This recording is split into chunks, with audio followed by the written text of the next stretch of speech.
like you, were a little worried about how the antibiotics are used on farms, and many people are. Your clients will be, even if you aren't worried, some of your clients will be, because that's a really common thing that I hear. But I'm going to tell you a little story about something that happened 2 weeks ago. I went to a farm that had a cow that was giving birth, and she was having troubles giving birth, so I went and gave her an exam.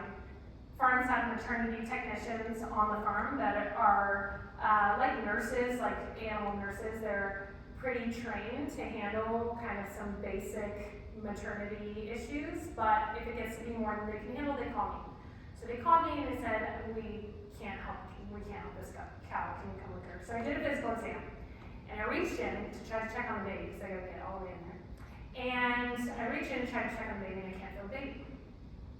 Well, what happened was, think of her uterus like a balloon, okay, like a long one.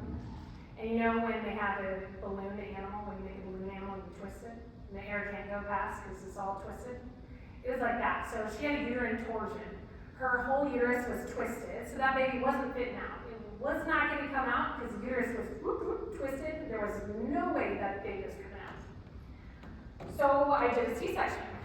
I opened the cow up, I untwisted the uterus, I got the baby out, closed the uterus up, closed the cow up, and saved that cow's life.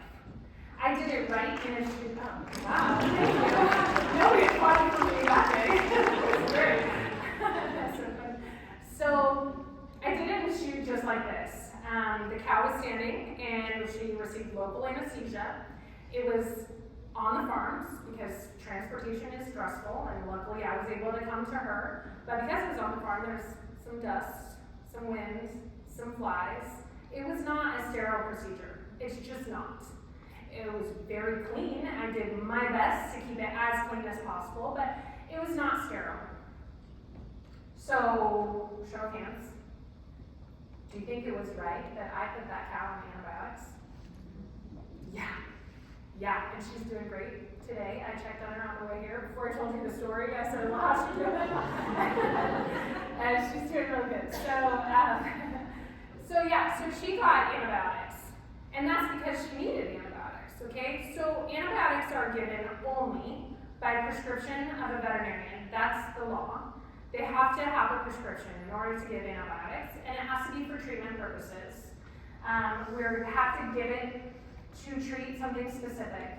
So there are a lot of rules, and there's antibiotics that we're not even allowed to use. Antibiotics that we use in humans that are too important for us to use in livestock at all. There's a bunch of rules about it, and it's very frustrating to me as a doctor, but I get it. I mean, for the whole One Health perspective, it is important that we are careful with antibiotic use, but we are careful, and it is okay to use antibiotics. I really do believe that.